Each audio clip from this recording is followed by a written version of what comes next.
Atlas, directed by Brad Peyton, stars Jennifer Lopez, Simu Liu, and Sterling K. Brown. A brilliant counterterrorism analyst with a deep distrust for AI discovers it might be her only hope when a mission to capture a renegade robot goes awry. I wouldn't be surprised if any of you watching haven't heard this movie. Somehow on Letterboxd it has about 6,000 people that have watched it, and it still doesn't have enough people watching it to gather an average rating on the app yet. So that basically tells you all you need to know with this movie. I don't even know where to start with this. I guess I'll do what I usually do and go over performances and we can work our way through there. Jennifer Lopez is terrible in this movie. That may not be a surprise for some people, as Jennifer Lopez generally isn't a good actress, but she's still pretty bad here. She always looks like she never wants to be there. There's a point in this movie where her character is just crying and complaining and basically being a huge bitch about things. Her character kind of is a bitch in general. She's really bad protagonist and the writers don't do a good job at trying to get you to like her. They throw in a sad backstory to try and trick you into liking her, but it's just dumb and tries to act as a plot twist in the movie, and while I admit I didn't see it coming, it's still a really bad plot twist. The only reason I didn't see it coming was because the whole time I thought the plot twist was going to be that Jennifer Lopez was an AI robot, but that's not what happens. Simu Liu is pretty bad here as well. Besides having a limited amount of screen time, I think he's horribly miscast. He's supposed to be the villain in this movie, and I'm sorry, but from looking at this guy, he doesn't give off villain energy. He's not threatening, he's not scary looking, he doesn't even take the fun villain approach. He's incredibly boring. Along with this, he basically doesn't do shit in this movie until the end. We don't even know his motive till near the end of the movie as well, and it just boils down to a generic destroying the whole world plot. I think due to the lack of being present doesn't help either. I mean it when I say before the ending, when he's more prominent for a fight scene, probably has 2 scenes in the whole movie. It doesn't give us enough time to know why this guy should be feared. Sterling K. Brown is barely in this movie. He's okay. He's not given much to do. Mark Strong is also in the movie for about 2 scenes, and it's just sad to see him here. Like, I get it, he only took this as a paycheck, but he definitely deserves a lot better. For some reason, this movie tends to rip off a lot of video games. Not other movies, but video games. The whole concept of these AI robots looking like humans is essentially the exact same as Detroit Become Human. They have these big mech robots called ARCs in this movie. There's even a scene in the movie where one of them corrects Jennifer Lopez to use the ARC's correct pronouns, and it's about as shoehorned in as you can imagine. From their designs alone, they look ripped off from the game Titanfall. Simu Liu's character tortures people in a way that's similar to that scene in Dead Space where the thing's going into the guy's eye. It made a lot more sense to me when I seen the films by this director. He made the movie Rampage with Dwayne Johnson. This movie was also based on a video game, so the director clearly has a type. The CGI in this movie are genuinely god-awful. There's such an eyesore to look at, and clearly no effort was put into them, but that's kind of a standard at this point. Besides Netflix putting millions into movies, their visual effects most of the time end up looking like shit. Sometimes I was staring in awe at how terrible the movie looked. There's not a single piece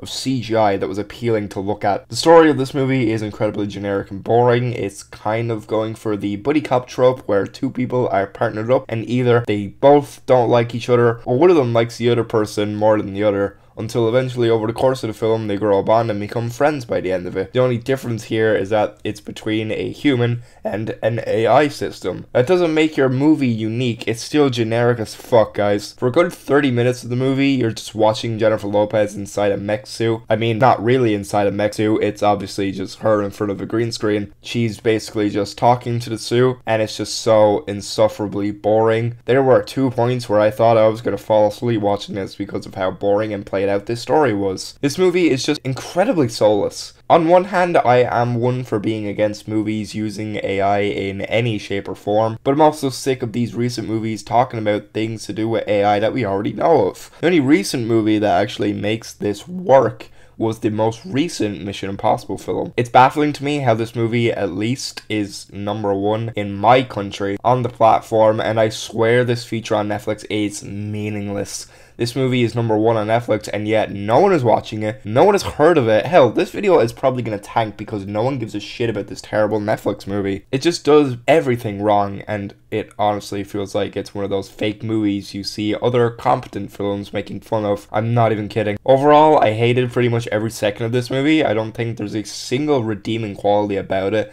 There's a weird inconsistency in the tone of this movie too. I don't know if they want it to be a comedy or they just do what Marvel does and has humorous moments, but I guess you could class all Marvel movies now as shitty comedy, so I guess that's exactly what they were copying. I'm basically in awe at how a movie like this could be released. Netflix has to have some serious money laundering problem for them to keep churning out complete shit constantly. There is no other explanation for this movie to exist. I'm giving Atlas 1 star. This is an awful, completely low effort movie that you'll start to forget as you're watching it. It features some awful acting, mainly from Jennifer Lopez. She just sucks, and it has really awful effects too. This deserves no one's time and attention, and I can't wait to see it get forgotten like all the other slop Netflix shits onto its service.